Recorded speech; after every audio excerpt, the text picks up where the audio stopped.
Angus McKinnon Young is an Australian musician, best known as the co-founder, lead guitarist, and songwriter of the Australian hard rock band AC/DC.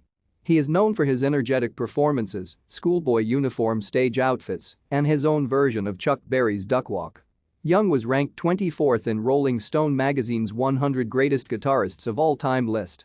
In 2003, Young and the other members of AC/DC were inducted into the Rock and Roll Hall of Fame.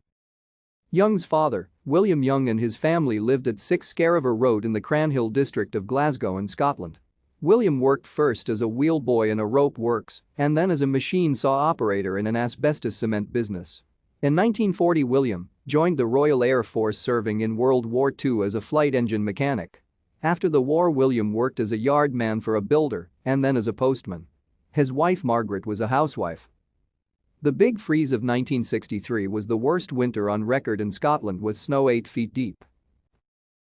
Thank you for watching. Like and subscribe if you would like to view more of our videos. Have a nice day.